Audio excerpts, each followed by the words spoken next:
Station Ghanpur నియోజకవర్గం ధర్మసాగర్ మండలంలోని మల్లకపల్లి, కరుణాపురం, పెద్దపెండ్యాల్, నరసింగరావుపల్లి, ఏలుకుర్తి, ధర్మసాగర్ మండల కేంద్రాలలో ఉన్న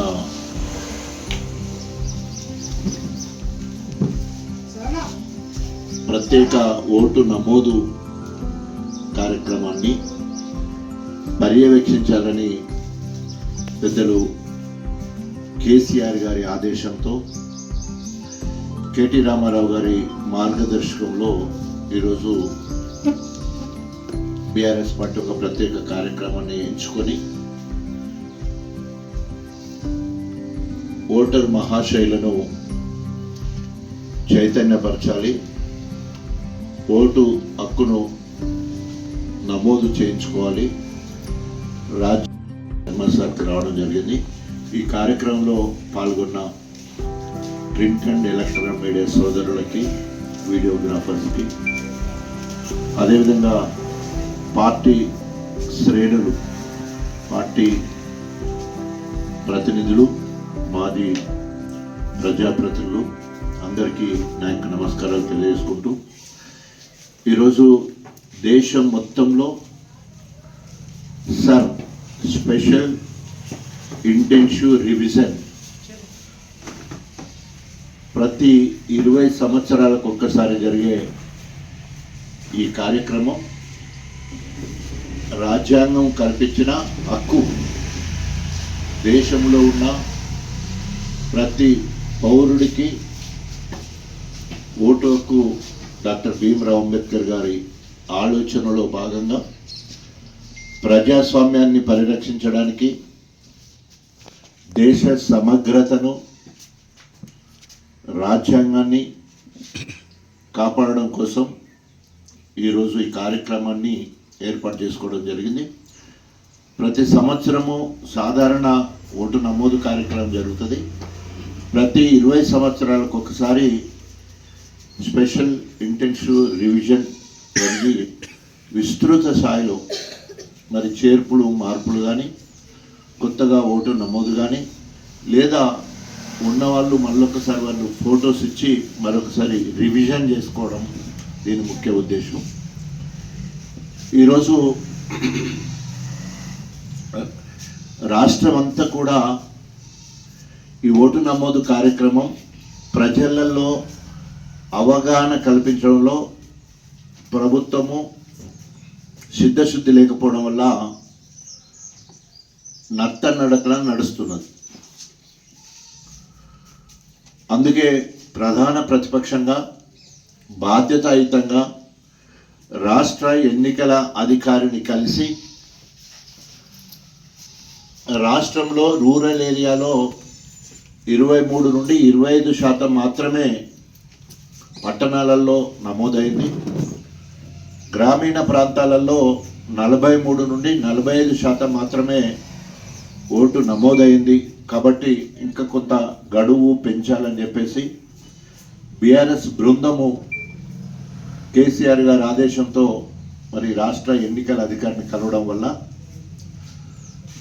24తో జూలై 24తో ముగియనున్న ఈ కార్యక్రమాన్ని మరి ఆగస్టు 3వ తారీఖు వరకు పెంచడం జరిగింది. వారంటీలు అటుకెక్కిపోయినాయి. మనం నవ్వుకుంటేనే అక్కడ సెటైర్లు వేయచ్చు. ముసలం అవ్వబడితే అబ్బా నీకు 4000 వస్తున్నాయంటే మన బొందమురుగు ఎవడిచ్చినట్టు. అబ్బా మహాలక్ష్మి పేరుతోటి 2500 వస్తున్నాయి కదా తల్లి అంటే రావట్లేదని చెప్పే పరిస్థితి. తులం బంగారం పెళ్లి చేస్తే తులం బంగారం అంటే నవ్వుతారు. తులం బంగారం అంటే నవ్వులాట లెక్క అయిపోయింది. దాదాపు రైతులకు మొత్తము ఈ 31 నెలల్లో రైతులకు అన్నీ కలిపి, రైతు సంక్షేమ పథకాలన్నీ కలిపి 1,13,000 కోట్ల రూపాయలు రైతులకు ఈ ప్రభుత్వము బాకీ పడ్డది. బోనస్ ఎగబెట్టిళ్ళు, యూరియా దొరకట్లేదు, ఆత్మ భరోసా భూమి లేని నిరుపేదలకు పైసలు ఇచ్చింది లేదు, కౌలు రైతులకు ఇచ్చింది లేదు. 5 సార్లు రైతు భరోసా కింద 2 సార్లు ఇచ్చిండ్రు, 3 సార్లు ఒకసారి ఎకరానికి ఇచ్చిండ్రు, ఒకసారి 3 ఎకరాలకు ఇచ్చిండ్రు. రైతు బీమా కింద కనీసం 400 కోట్లు కట్టలేక ఇవాళ రైతు చనిపోతే డబ్బులు ఇచ్చిన పరిస్థితి లేదు. వికలాంగులకు 600 ఇచ్చింది లేదు, నిరుద్యోగికి 4000 ఇచ్చింది లేదు. ఇవన్నీ కూడా రేవంత్ రెడ్డి గారి పాలనలో రైతును ఒక దోషిగా చూసి రైతుల పాలిటీ రాక్షసుని లెక్క, రేవంత్ రెడ్డి రైతుల పాలిటీ రాక్షసుని లెక్క, రైతులు పాపం మాకేదో వస్తుందని ఓటేస్తే రైతుల మీద పగబట్టినట్టు రైతు సంక్షేమం ఏది ఉంటే దాన్ని విస్మరించడం, రైతులకు ఎక్కడైనా మేలు జరుగుతుందంటే దాన్ని విస్మరించడం. రైతుకు బుక్కెడు నీళ్లు ఉంటే ఒక 1/2 ఇంచు నీళ్లు బోర్ల పడితే ఆగుతూ పోసినా కూడా అక్కడ ఒక 5 గుంటలు 10 గుంటలు వేసుకుంటాడు రైతు. అట్లాంటిది ఈరోజు ఈ గడియ ఇప్పుడు వచ్చేటప్పుడు తెలుసుకుంటే దాదాపు 1,20,000 క్యూసెక్ల నీళ్లు మేడిగడ్డ నుండి దాటి కిందికి వెళ్ళిపోతున్నాయి. 11,000 క్యూసెక్లు అంటే ఒక టీఎంసీ, అంటే దాదాపు 11 టీఎంసీల నీళ్లు ఇవాళ మేడిగడ్డ నుంచి కిందికి వదిలేస్తూ ఉన్నారు. ఆంధ్ర చంద్రబాబు నాయుడు శిష్యుడిగా రేవంత్ రెడ్డి తెలంగాణ నీళ్లను ఆంధ్రకు దోసిపెడతా అధికారి 2-3 సులభతరం చేయడానికి 2-3 అవకాశాలు ఇవ్వడం జరిగింది. మొదటిది 3వ తారీఖు వరకు ఎక్స్టెండ్ చేయడం ఒకటైతే, రెండవది మ్యాపింగ్ విషయంలో 2002 ఎలక్షన్ల సంబంధించిన ఓటర్ లిస్టు సరిగ్గా దొరకట్లేదు, వివరాలు దొరకట్లేదు అన్నప్పుడు డైరెక్ట్గా 3rd కాలం పర్టికులర్స్ నింపి బిఎల్ఓ సంతకం తీసుకొని మన సంతకం పెట్టేది ఉంటే అది కూడా చెల్లుబాటు అవుతుందని ఒకటి. ఇంకా ఒకవేళ ఆధార్ కార్డు లేదు లేదా ఓటర్ ఐడెంటిటీ కార్డు లేదా నెంబర్ ఓటర్ ఐడి నెంబర్ దొరకట్లేదంటే కూడా వారి పేరు, తండ్రి పేరు, వారి దగ్గర ఉన్న మినిమం వివరాలు, కనీస వివరాలు కనుక ఇచ్చే ఉండి వారి సంతకం పెట్టేది ఉంటే ఆ ఓటు కూడా మరి ముందు అప్లికేషన్ వారికి చేరి ఉంటుంది కాబట్టి వారికి తప్పకుండా మళ్ళీ రివిజన్లో అంటే మళ్ళీ ఓటును నమోదు చేసే ముందు ఏదైనా లోపాలు ఉంటే సరి చేసుకోవడానికి కూడా అవకాశం ఇవ్వడం జరుగుతుంది. 4వది ఇప్పటికే ప్రతి దగ్గర కూడా ఒక ఓటుకి 2 అప్లికేషన్స్, 2 ఎన్యూమరేషన్ ఫామ్స్ ఇవ్వాలి. ఒకటి ఎక్నాలెడ్జ్మెంట్ అంటే మేము ఓటు నమోదు చేసుకున్నామని బిఎల్ఓ సంతకంతో ఎక్నాలెడ్జ్మెంట్ కూడా మరి ఓటర్కి ఇచ్చే బాధ్యత బిఎల్ఓకి ఇవ్వడం జరిగింది. సో ఒకవేళ కనుక ఈరోజు అధికార పార్టీ కక్షపూరితంగా బిఎల్ఓలను బలవంతంగా మరి వారి అధికార బలంతో ఎక్కడైనా పరపక్షాలతోటి బీఆర్ఎస్ సంబంధించిన ఓటర్ను తీసేయడానికి కూడా ప్రయత్నాలు జరుగుతున్నాయి. అటు ఇప్పటికి 2-3 ప్రాంతాల్లో కూడా జరిగినాయి. సో అలాంటప్పుడు మన దగ్గర ఎకనాలెడ్జ్మెంట్ కార్డు లాగా బిఎల్ఓ సంతకం చేసింది మన దగ్గర ఉంటుంది కాబట్టి తర్వాత కూడా ఇగో నేను చేశాను, మీరు దీన్ని తప్పించారు, మిస్ చేశారని చెప్పేసి ఫైనల్ లిస్ట్కు ముందు మన చేర్పులు మార్పులప్పుడు కూడా అది కూడా చూసుకునేదానికి అవకాశం ఉంటుంది. ఇక చివరిగా ఓటు డూప్లికేట్ ఓటింగ్ అనేది 3 రకాలుగా ఉంటుంది. మొదటిది నియోజకవర్గ స్థాయిలో 2-3 దిక్కుల ఓటు ఉండడం. ఉదాహరణకి గణపురంలో ఓటు ఉండొచ్చు, ధర్మసాగర్లో ఓటు ఉండొచ్చు. ఆ రకంగా ఉన్నప్పుడు తప్పకుండా స్థానబలం ఎక్కడైతే ధర్మసాగర్ కనుక ఓటు ఇక్కడ ఉండేది ఉంటే గన్పూర్ నుంచి వెళ్ళి తీసేసుకోవాలి. ఎందుకంటే గన్పూర్ ఎంతైనా కూడా బతకపోయినట్టు అంటారు. ఇక్కడైతే ఉన్న ఊరు ఉంటుంది, ఉన్న ఊరు లెక్క పేరు ఉంటుంది, ఓటు హక్కు, ఆధార్ కార్డు, రేషన్ కార్డు ఉంటుంది. కాబట్టి హక్కుదారు అవుతాడు, ఊరికి హక్కుదారుడు లెక్క ఉంటుంది. ఆ రకంగా మా బిఎల్ఏలందరికీ కూడా ఆ ఓటును స్థానికంగా ఏ ఊరోళ్ళు అయితే అక్కడనే ఉండే విధంగా వారిని మోటివేట్ చేయాలని కూడా మరి మా బిఎల్ఏలకు ఆదేశించడం జరిగింది.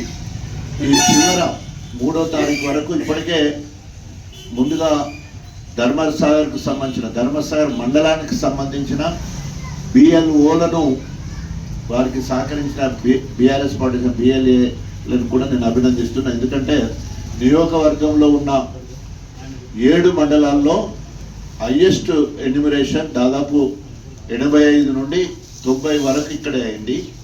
దాంట్లో సోమదేవరపల్లి 100% అభినందిస్తున్న 100% ఎన్రోల్మెంట్ సోమదేవరపల్లి గ్రామంలో 100% అయింది. 2 బూతులు ఉంటాయి దాంట్లో. సో 2 బూతులు కూడా 100% కూడా అయిపోయింది. ఓటర్లందరికీ దానికి సహకరించిన బిఎల్ఓ బిఎల్ఏలకు అభినందనలు తెలియజేసుకుంటా ఉన్నాం. ఇక బిఎల్ఏలకు సంబంధించిన మా బీఆర్ఎస్ క్యాడర్కి అందరు కూడా ఈ ఆఖరిలో అంటే వచ్చే నెల 3వ తారీఖు వరకు ప్రతి ఇంటికి పోయి మిగిలిన 10% ఎక్కడెక్కడైతే ఇప్పటికీ అవగాహన లేకపోవడం వల్ల కానీ, అందుబాటులో ఓటర్లు లేకపోవడం కానీ, పనుల ఒత్తిడి వల్ల కలవకపోవడం కానీ అట్లా ఉండేది ఉంటే బీఆర్ఎస్ పార్టీకి సంబంధించిన బిఎల్ఏలను విజ్ఞప్తి చేస్తున్నాను, అదేవిధంగా ఆదేశిస్తున్నాను. మీ బూత్లో ఉన్న ప్రతి ఓటర్ను ఎన్యూమరేట్ చేయాలి. 100% మీ బూత్లో ఎన్యూమరేట్ అయ్యేటట్టు చూడాలి. నెంబర్ 1. రెండవది, ప్రతి ఊర్లో ప్రతి ఇంటిని సందర్శించడానికి ఈరోజు బీఆర్ఎస్ నాయకులకు, బీఆర్ఎస్ లేదా తెలంగాణ వాదులకు, తెలంగాణ ఉద్యమకారులకు ఓటర్ని చైతన్యం చేయడానికి, ఇంటిని సందర్శించడానికి మనకు మాత్రమే హక్కు ఉంది. ఎందుకంటే 10 సంవత్సరాల బీఆర్ఎస్ ప్రభుత్వ హయాంలో ప్రతి ఇంటికి తాగడానికి, ప్రతి ఇంటికి నల్ల ఇచ్చినాం, ప్రతి ఇంటికి కంటి వెలుగు పేరుతోటి అందరికీ కంటి పరీక్షలు చేయించినాం, ప్రతి ఇంట్లో రైతు ఉంటే రైతు బంధు, రైతు బీమా, 24 గంటల ఉచిత కరెంట్ ఇచ్చినాం, ఆ రైతుకు వృద్ధులైన తల్లో తండ్రో ఉండేది ఉంటే వారికి 200 నుండి 2000 పెన్షన్ చేసినాం, ఆ ఇంట్లో బిడ్డ ఉండేది ఉంటే కళ్యాణ లక్ష్మి పేరుతోటి 1,116 రూపాయలు ఇచ్చినాం, ఆ ఇంట్లో ఒంటరి మహిళ ఉండేది ఉంటే 2,000 రూపాయలు, ఆ ఇంట్లో వికలాంగుడు ఉంటే 4,000 రూపాయలు, ఆ ఇంట్లో చదువుకునే విద్యార్థులుంటే 1021 రెసిడెన్షియల్ పాఠశాల పెట్టి 1,20,000 రూపాయలు ఖర్చు పెట్టినాం, హయ్యర్ ఎడ్యుకేషన్ వాళ్ళకు ఫీజు రియంబర్స్మెంట్ ఇచ్చినాం, ఆ ఇల్లు కనుక ముదిరాజుల ఇల్లు అయితే ఉచిత చేప పిల్లలు, పట్టడానికి వలలు, అమ్మడానికి వాహనాలు ఇచ్చినాం, ఆ ఇల్లు గొల్ల కురుమల ఏది ఉంటే 20 గొర్రె పిల్లలు, ఒక పొట్టేలు ఇచ్చినాం, మంగళి చాకలి వాళ్లకు 250 యూనిట్ల ఫ్రీ కరెంట్ ఇచ్చినాం, అదేవిధంగా చేనేత కార్మికులకు, గీతా కార్మికులకు కూడా మరి 2,000 రూపాయల పెన్షన్ ఇచ్చిన సంగతి, హెచ్ఐవి పాజిటివ్ కానీ రీనల్ ఫెయిల్యూర్ ఉన్న వాళ్ళకు కూడా 2,000 రూపాయల పెన్షన్ ఇచ్చిన చరిత్ర. సో ఇవన్నీ తప్పకుండా అక్కడ పోయినప్పుడు మన వాడకు సంబంధించిన వాళ్ళు, మన కులం వాళ్ళు కానీ, మన ఇంటి పేరు వాళ్ళు కానీ, మన సుపరిచితులే ప్రతి బూత్లో ఉంటారు. కాబట్టి ఇప్పుడు ఎలక్షన్లు ఏం లేవు, కానీ మనము 10 ఏళ్ళు ఉన్నప్పుడు ఎట్లా ఉండే చెప్పి వారిని చైతన్యం చేయాల్సిన బాధ్యత ఒకటి. రెండవది, ఇప్పుడున్న కాంగ్రెస్ ప్రభుత్వము అలివి కాని హామీలు ఇచ్చి ఏరు దాటే వరకు ఓడమల్లన్న, ఏరు దాటిన తర్వాత బోడమల్లన్న అన్నట్టు ఒక్కటంటే ఒక్క హామీ కూడా నెరవేర్చలే. ఏమాత్రం అవగాహన లేదు అని చెప్పడానికి మొత్తము నీళ్లు కనుక మేడిగడ్డ దగ్గర ఆపేది ఉంటే సడన్గా వదిలితేనట భద్రాచలం మునిగిపోద్దట, 44 గ్రామాలు మునిగిపోతాయట. గతంలో 28 లక్షల క్యూసెక్ల నీళ్ళు పోయినప్పుడే చెక్కు చెదరలే, మేడిగడ్డ చెక్కు చెదరలే, భద్రాచలం మునగలే. ఏదైనా పోలవరం కనుక బాగా నిండి బ్యాక్ వాటర్ వచ్చేది ఉంటే పోలవరానికి మనం అనుమతి ఇవ్వద్దని ఎందుకన్నామంటే, ఎత్తు తగ్గించాలని ఎందుకన్నామంటే, మన తెలంగాణలో భద్రాచలం ముప్పు ఉంటుంది, మునుగుతుంది. చుట్టుపక్కల గ్రామాలు ఇప్పటికే 7 మండలాలను అలా కలుపుకున్నాడు ఆంధ్రుడు.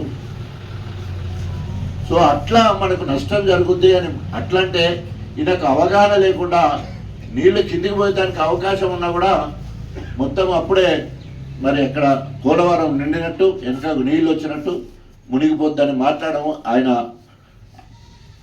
అజ్ఞానానికి పరాకాష్ట.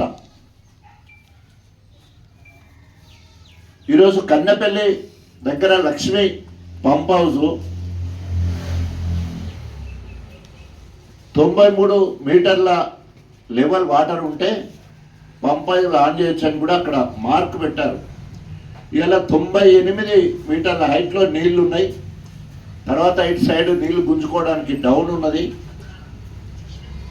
ఆవరేజ్గా 2 టీఎంసీ 2 టీఎంసీలు అంటే మొత్తం 120, మొత్తం 11 టీఎంసీలు నీళ్ళు కిందికి వృధాగా పోతాట్లకి వెళ్ళి 2 తీసుకుంటే ఇంకా 9 కిందికి పోతున్నాయి.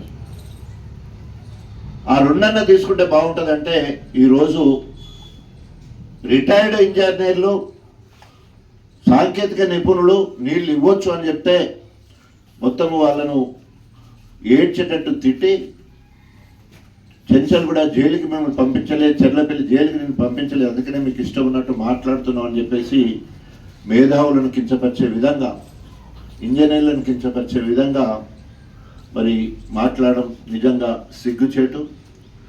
రైతుల పాలిటీ రాక్షసులు లెక్క నీళ్ళన్నీ చూస్తున్నా కొద్ది కిందికి వెళ్ళిపోతూ ఉన్నాయి. నీళ్ళు లిఫ్ట్ చేస్తే ఒక 100 రోజులు లిఫ్ట్ చేస్తే అక్టోబర్ వరకు లిఫ్ట్ చేసే అవకాశం ఉంటే 200 టీఎంసీ నీళ్ళతోటి తెలంగాణ మొత్తం కూడా సస్యశ్యామలం చేయొచ్చు. 6 తడి పంటలు వేసుకోవచ్చు, పశువుల కోసం నీళ్ళు ఇచ్చుకోవచ్చు, తర్వాత తాగడానికి నీళ్ళు ఇచ్చుకోవచ్చు. ఇక్కడ కూడా మానవీయ కోణంలో ఎక్కడన్నా రేవంత్ రెడ్డి రైతుల పక్షాన ఉన్నాడా, విద్యార్థుల పక్షాన ఉన్నాడా, మహిళల పక్షాన ఉన్నాడా, నిరుద్యోగుల పక్షాన ఉన్నాడా, రిటైర్డ్ ఎంప్లాయీల పక్షాన ఉన్నాడా అంటే అందరినీ తిట్టుడే. ఉద్యోగాలు కావాలని నిరుద్యోగులు మాట్లాడితే 2 లక్షల ఉద్యోగాలు 1 సంవత్సరం లోపల ఇస్తారన్నావు, ఇవ్వాలి అని అడిగితే ఇవ్వమని అడిగితే మీరు ఇండ్రుని పోసుకొని సావండి, బాయిల దునకండి అని మాట్లాడే ముఖ్యమంత్రి బహుశా భారతదేశంలో ఎక్కడ కూడా లేడు. బాయిల దునకండి అని మాట్లాడుతాడు. మా పొలాలకు నీళ్లు కావాలంటే, రైతులకు నీళ్ళు ఇవ్వమంటే బీఆర్ఎస్ వాళ్ళే అడుగుతున్నారు కాబట్టి బీఆర్ఎస్ వాళ్ళు అందరు కలిసి రక్తాన్ని ఇవ్వండి, రక్తం పారిచ్చి పొలాలు పండిస్తానంటున్నాడు. రక్తాన్ని పారిచ్చి పొలాలు పారిస్తాననే మాట ఒక ముఖ్యమంత్రి మాట్లాడడం. హైడ్రా పేరుతో కూలగొడుతూ ఉన్నావు, మూసీ ప్రక్షాళన పేరుతో ఇళ్ళని కూలగొడుతూ ఉన్నావు. కూలిపోయిన వాటిని ఇప్పటివరకు రిపేర్ చేస్తలేవు, మేడిగడ్డను రిపేర్ చేయలే.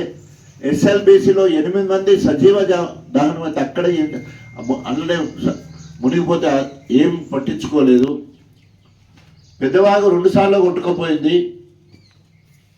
ఇట్లా అనేక రకాలుగా మరి ప్రకృతి వైపరీత్యాలతో నష్టం జరిగితే వాటి ఇప్పటివరకు రిపేర్ కూడా చేయించలే. ఈ రకంగా అన్ని వర్గాలను కక్ష సాధింపుతో, రాక్షస లక్షణాలు ఏంటంటే రాక్షసుడు అంటే రక్తం తాగడమే. ఈరోజు రేవంత్ రెడ్డి రక్త దాహము తీర్చడానికి బీఆర్ఎస్ శ్రేణులు వేల సంఖ్యలో రక్త దానాన్ని చేయడం జరిగింది. ఇగో మేము రక్తం ఇస్తున్నాం, రైతులకు నీళ్ళు ఇవ్వండి అని చెప్పేసి. నాకు హిట్లర్ ఆదర్శం అంటున్నాడు. సోవియట్ రష్యాలో లక్షల మంది ప్రాణాలు కోత కోసి చంపితే అలాంటి హిట్లర్ ఆఖరికి ఉరేసుకొని చచ్చాడు.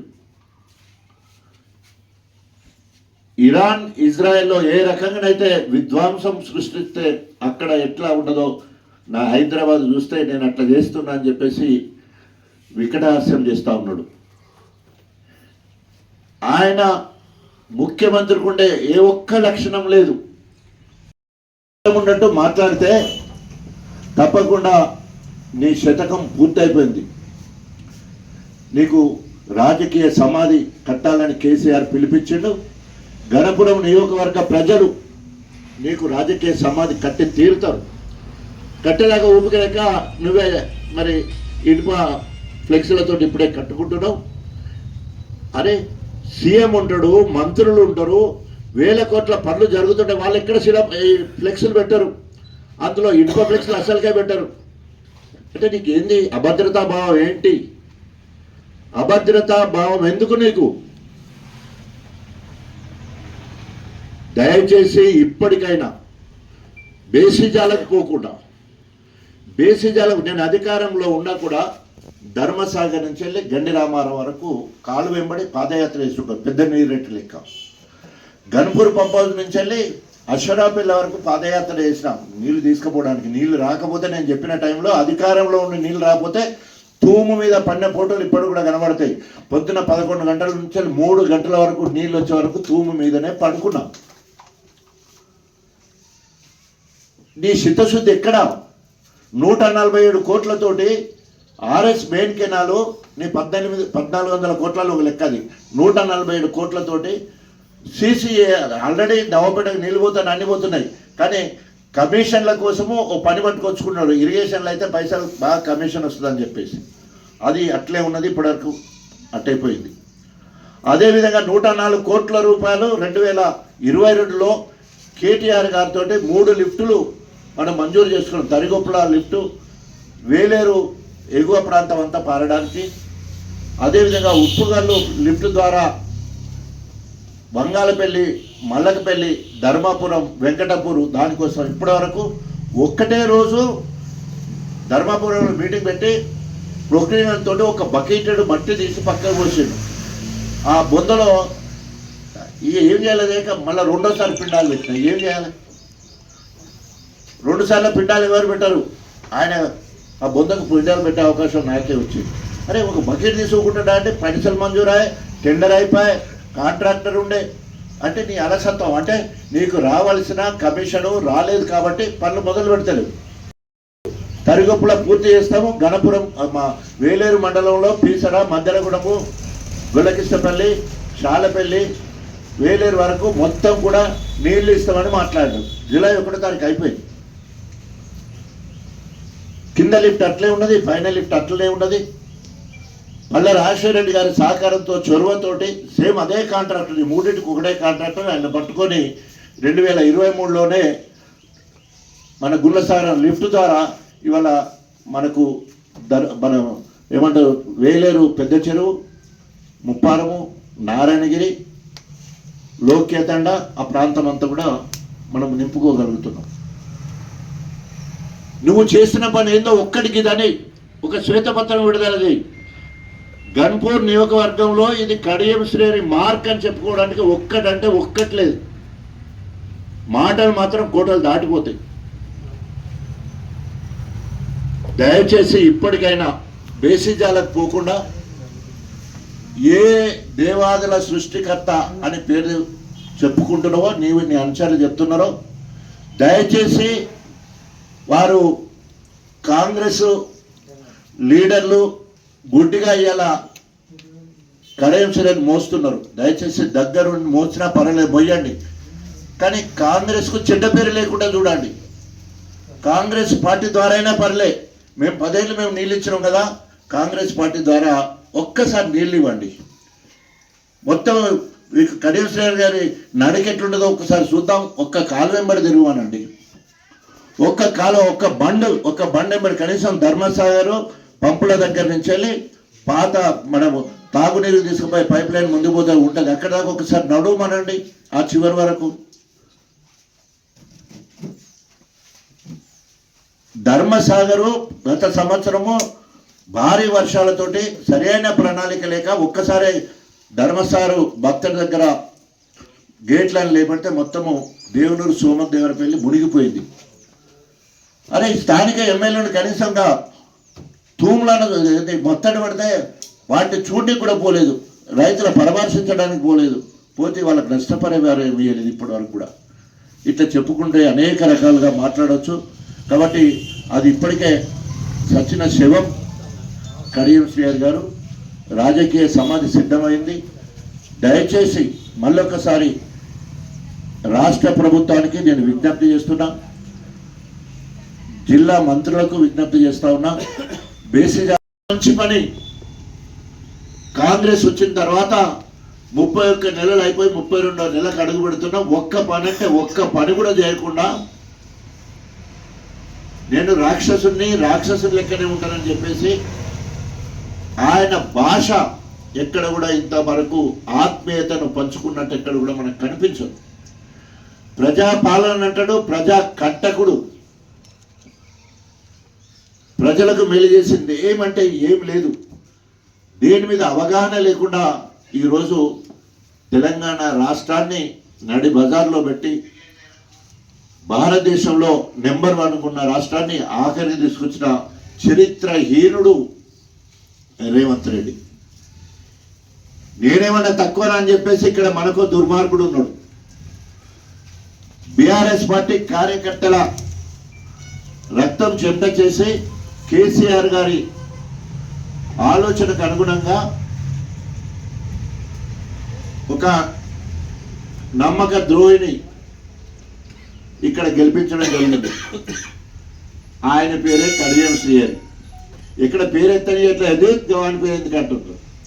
ఏ ఊర్లో పోయినా ఆయన పేరుగా మాట్లాడదామంటే ఆయన పేరు ఎందుకు ఎత్తేది, ఆయనకి ఏమున్నది, ఆయన ఎప్పుడో రాజకీయ సమాధి అయిపోయిందని చెప్తా ఉన్నారు. ఈరోజు మేడిగడ్డ నుంచి వెళ్ళి నీళ్ళన్నీ కిందికి పోతున్నాయి. ఎక్కడ ఆగుతున్నాయి ఇవన్నీ కూడా? సమ్మక్క సారాలమ్మ బ్యారేజ్ దగ్గర 7 టీఎంసీల నీళ్లు ఎప్పటికీ నిల్వ ఉంటున్నాయి. 100% సమ్మక్క సారాలమ్మ బ్యారేజీ టిఆర్ఎస్ ప్రభుత్వ హయాంలో పూర్తి చేయడం జరిగింది. టోటల్ దేవాదుల ప్రాజెక్టు 90% మొదటిసారి కడియం శ్రీహరి గారు రివ్యూ చేసినప్పుడు క్యాబినెట్ మంత్రులే చెప్పిండ్రు. మొదటి 6 నెలల లోపే 6 క్యాబినెట్ మంత్రులు సమ్మక్క సారాలమ్మ బ్యారేజ్ దగ్గరికి పోయి అక్కడ 13/11 సబ్స్టేషన్కు శంకుస్థాపన చేయడానికి వెళ్ళు. 6 క్యాబినెట్ మంత్రులు, జిల్లా మంత్రి, ఉప ముఖ్యమంత్రి పోయి బట్టి వీళ్ళందరూ పోయి ఓన్లీ సబ్స్టేషన్ శంకుస్థాపన ఇనాగ్రేషన్. ఎందుకంటే ఆ సమ్మక్క సారాలమ్మ బ్యారేజ్ అక్కడి నుంచి వెళ్ళి విద్యుత్ కూడా, జల విద్యుత్ కూడా అక్కడి నుంచి వెళ్ళి ఉత్పత్తి అవుతుంది కాబట్టి దానికోసం ఒక సబ్స్టేషన్ను శంకుస్థాపన చేయడానికి పోయింది. అప్పటి వరకు సిడబ్ల్యూసి అనుమతి లేదు, పక్క రాష్ట్రంతో ఎల్ఓసి లేదు. వాటి గురించి ఏమీ చేయకుండా 6వసారి ఎప్పుడైతే పెద్దలు హరీష్ రావు గారు Devannapeta pump house 3rd phase 6th package కింద 3 పంపులు మనకు రామప్ప నుండి దేవన్నపేటకు వస్తుంది. అక్కడ సర్జ్ పూల్ ఉంటుంది, దాని కింద 3 మోటార్లు ఉంటాయి. సో దేవాదులకు సంబంధించిన మెయిన్ 3rd ఫేజ్, ఎందుకంటే మనకు 3rd ఫేజ్ ద్వారా 60% నీళ్లు మొత్తం కూడా 3rd ఫేజ్ ద్వారానే వస్తాయి. ఎంత శ్వేతపత్రం విడుదల చేయి, ఏం చేసినావు ధర్మసార్ మండలానికి. ఇక్కడ అభివృద్ధి సంక్షేమం మొత్తం కూడా బీఆర్ఎస్ హయాంలోనే జరిగింది. నేను నిన్న చెప్పినట్టు కొండందో వెల్కని పట్టినట్టు 90% పని 91% అయింది. రిజర్వాయర్లన్నీ ఒట్టిపోయినాయి, చెట్లన్నీ ఎండిపోయినాయి, రిజర్వాయర్లన్నీ ఒట్టిపోయినాయి. మొత్తం 0.4 టీఎంసీ నీళ్లు ఉన్నాయి ధర్మసార్లు, 1.5 టీఎంసీ వాటర్ ఉండాలి. ఏప్రిల్ మే నెలలో రివ్యూ చేసి సమీక్ష జరిపి 365 రోజులు నడవడానికి సమ్మక్క సారాలమ్మ బ్యారేజ్ దగ్గర ఎప్పుడు నీళ్లు ఉంటాయి, ఎప్పుడు నీళ్లు ఉంటాయి. ఆ పంపులు ఆన్ చేయరు, ఫేజ్ 1 పంపులు ఆన్ చేయరు, ఫేజ్ 2 పంపులు ఆన్ చేయరు. మొన్న ఫేజ్ 3లో 6th ప్యాకేజ్లో 3 పంపులు ఉంటే ఒక్క పంప్ ఆన్ చేసి పాపాలు పోయేటట్టు నీళ్ళు చల్లుకుంటాడు. నన్ను క్షమించాలే, నేను కాంగ్రెస్ పార్టీకి పోయినా బీఆర్ఎస్ పార్టీ నుంచి అని తన పాపాలు కడుక్కోవడం కోసము నీళ్లు చల్లుకున్నాడే తప్ప, మీరు చూడండి ఇక్కడి నుంచి ఇక్కడ పప్పు నడిచి మరి గన్పూర్ పోవట్లే నీళ్ళు. గన్పూర్ నుంచి వెళ్ళి అషరాపల్లికి పోవాలి, గన్పూర్ నుంచి వెళ్ళి మనకు పైన నవాపేట వరకు పోవాలి, అషరాపల్లి నుంచి వెళ్ళి చిటకోడూరు పోవాలి, గండిరామారం నుంచి వెళ్ళి బొమ్మకూరుకు పోవాలి, తపాసుపల్లికి పోవాలి. ఎప్పుడు పోతే ఇప్పుడు మొదలు పెడితే నార్లు పోసే పైన అయిపోయింది, నాటేసే సమయం అయిపోయింది. నీళ్ళు వాటే నీళ్లు సమృద్ధిగా 7 టీఎంసీ నీళ్లు సమ్మక్క సారాలమ్మ బ్యారేజ్ దగ్గర 365 రోజులు ఉండడం కోసమే రీడిజైనింగ్ రీఇంజనీరింగ్ చేసి దాదాపు 1750 కోట్ల రూపాయలు బట్టి మొత్తం పనులన్నీ అప్పుడే పూర్తి చేయడం జరిగింది బీఆర్ఎస్ హయాంలోనే. నీ చిత్తశుద్ధి ఎక్కడున్నది? నువ్వు ఎట్లా దేవాదుల సృష్టికర్త సిగ్గుండాలి కదా మాట అనడానికి. 2008లో సోనియా గాంధీ గారు వచ్చి అక్కడ దేవాదుల ప్రాజెక్టు బంపాన్ చేస్తే కడియం శ్రేణిలో ఇక్కడ మొత్తము తూపు ఓపెన్ కాకుండా హ్యాండిల్ తీసి సెర్లేస్తాడు. అది ఆయన చిత్తశుద్ధి. ఎస్ 2004 నుంచి వెళ్ళి 2023 వరకు